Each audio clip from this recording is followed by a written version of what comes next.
that's the Gixxer. This is a Hornet.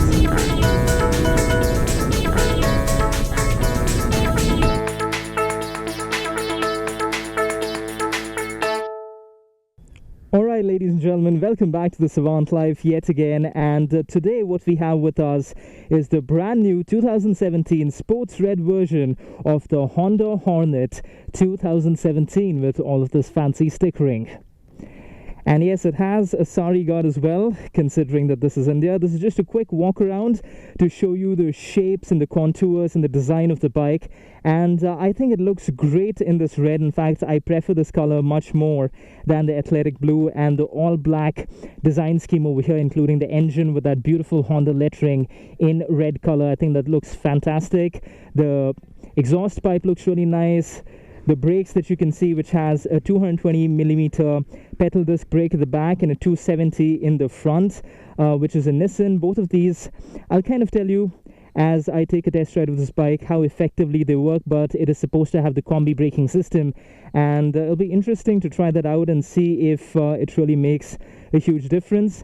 As you can see, this is a BS4 engine, so this is good to go as far as the new government regulations are concerned. And if I switch the engine on over here, what you will see is it comes with AHO, which is automatic headlight on, and as I start riding the bike, this thing will start to light up as well. This is just the new rules that we have in the country, and all of the manufacturers have to follow it. I don't know if necessarily AHO is such a great thing, but I'll probably make a separate video about that some other time. And also, let's quickly take a listen in to the exhaust note of the bike.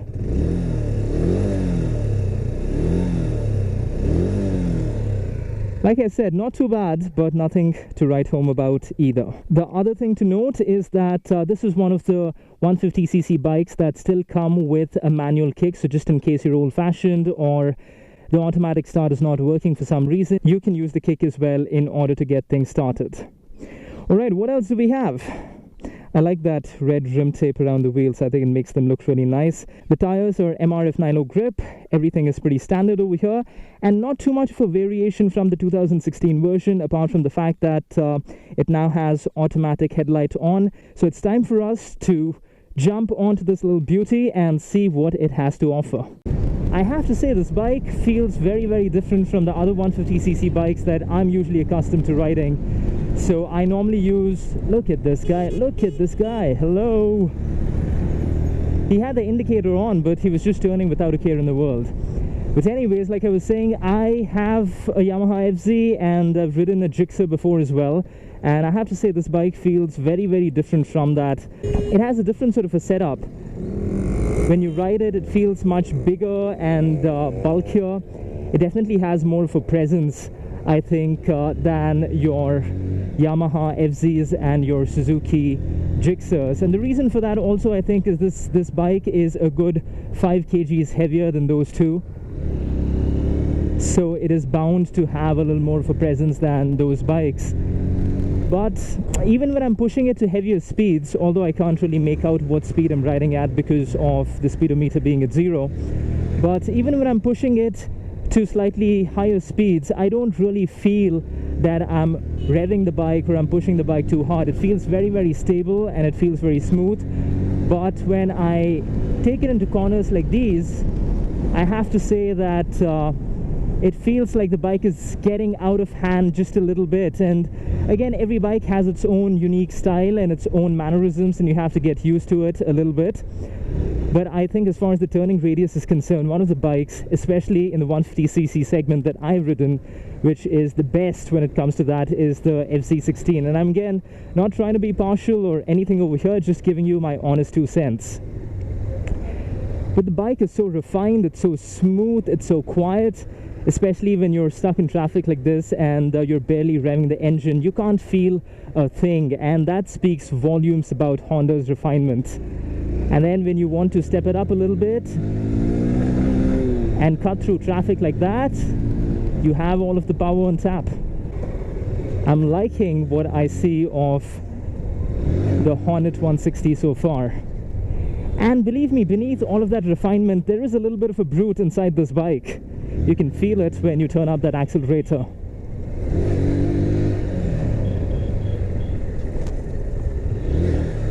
There you go.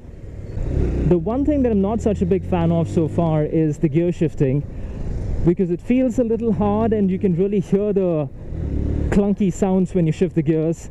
Maybe it's just because it's a new bike, I don't know, but I have seen several other bikes that have a much smoother butter-like gearbox as compared to what this one has.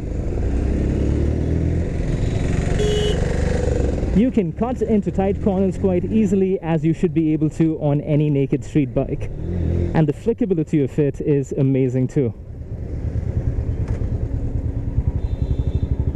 As you can see, this one comes in this beautiful sports red, and this is one of the 4 new colors that Honda has launched. The other one is athletic blue, which they also introduced in 2017.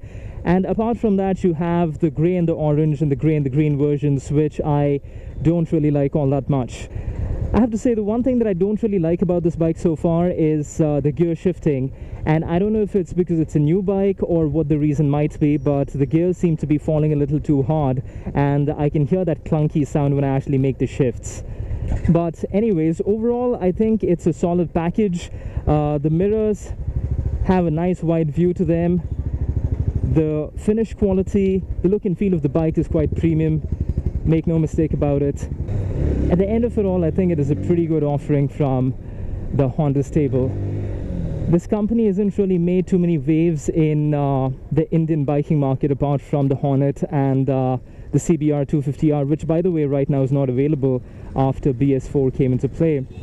They concentrate mostly on the scooter market, the Activas, the Dios, because that's where all of the money is at. That's what people are willing to buy, and who can really blame them for that? Ultimately, they're a business. They're not here to promote one particular lifestyle over the other.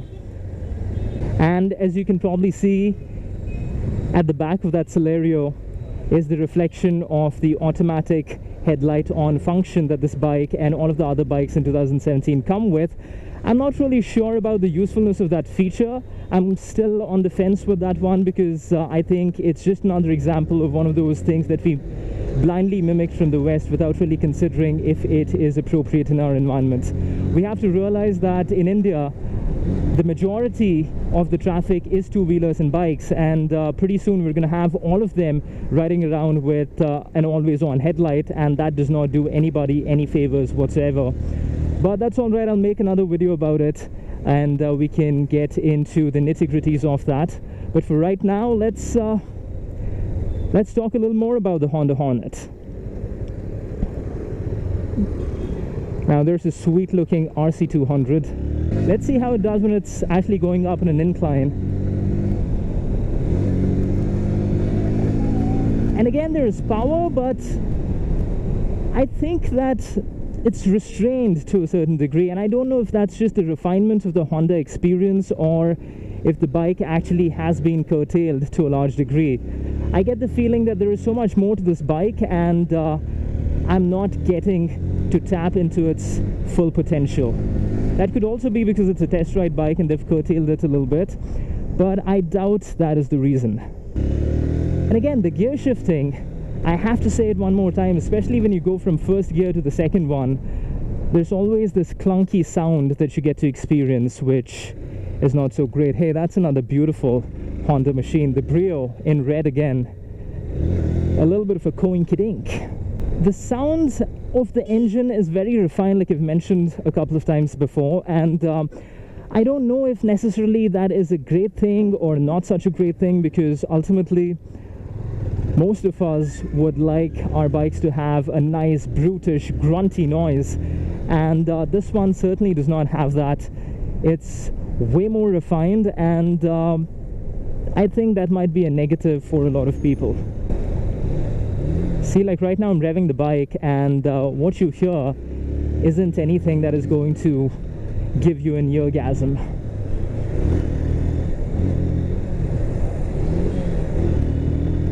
But I'm very impressed by the flickability of this bike. Even though it's on the slightly heavier side, it's very easy to maneuver and throw around. And you have to do that. I mean, all of us do it in city traffic. It is just the reality of riding on Indian roads.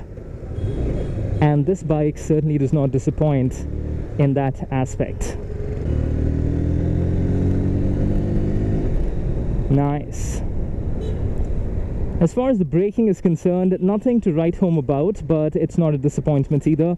When I rode the Duke 250 and all of the power that that bike has to offer, I felt that the braking was a little inadequate.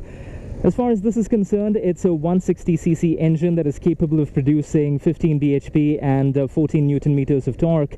And for that, I think the braking is pretty standard. In fact, if you look at a lot of the other competitors in this segment as well, which is the 150cc segment, so you have the Gixxer, you have the Yamaha FZ, and they all more or less have the same kind of features. They all have a 12-liter standard fuel tank. They all weigh in roughly about the same, even though the Hornet is a good 5 kgs heavier, and I think that affects the performance just a little bit, especially in terms of top speed. This has a top speed of 110 kilometers per hour, and that is just the claimed top speed, because I know that from my FZ I've managed to do at least 121, 122 quite easily, and when I'm going down a slope and with my head completely down, I've even managed to touch 127 on that bike, and that only has a 149cc engine, so I'm sure the Hornet can actually do much more, but we are not going to push the bike to that limit, not at least today. The weight of the bike is very evenly distributed, so you don't necessarily get strained. You don't feel the weight when you're actually riding the bike, leaning forward, or maneuvering the handle. In fact, it is so beautifully distributed, the weight, that the handle feels incredibly light. It's almost like they've taken the power steering concept in a car and translated it onto a two-wheeler. And for that, Honda, great job. See, like right now I'm trying to push the bike in the third gear, and it just won't give me the kind of performance that I would expect from a bike that has these kind of specs. So even though it has power, even though it's actually one of the bigger displacement engines in that 150cc segment, because this is actually 162cc, it still seems like it is being reined back.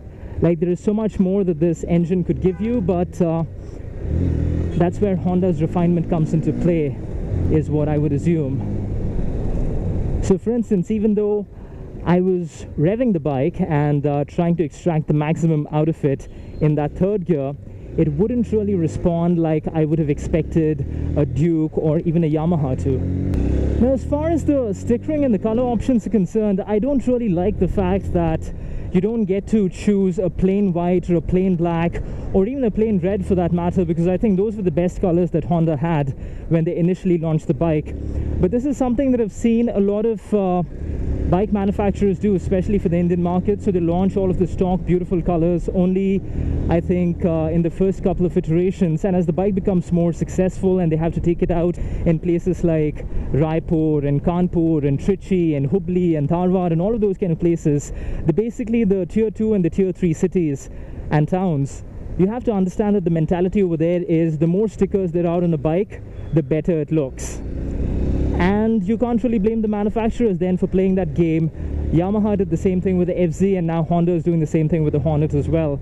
And I wish that they had at least retained the options of the stock colors, the basic ones like the white and the red and the black, but unfortunately they haven't. Now, as far as the pricing of the bike is concerned, it comes in at about 97,000 rupees on road in Bangalore.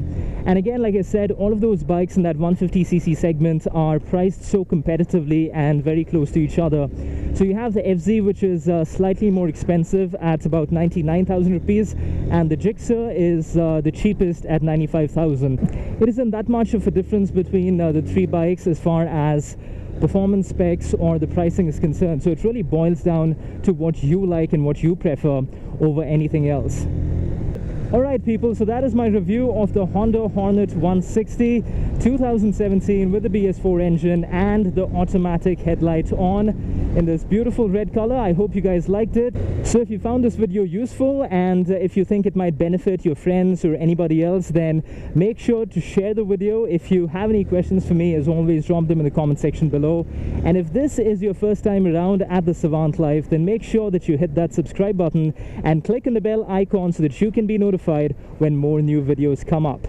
I will see you the next time around. Until then, thank you so much for watching and take care. Ride safe as always.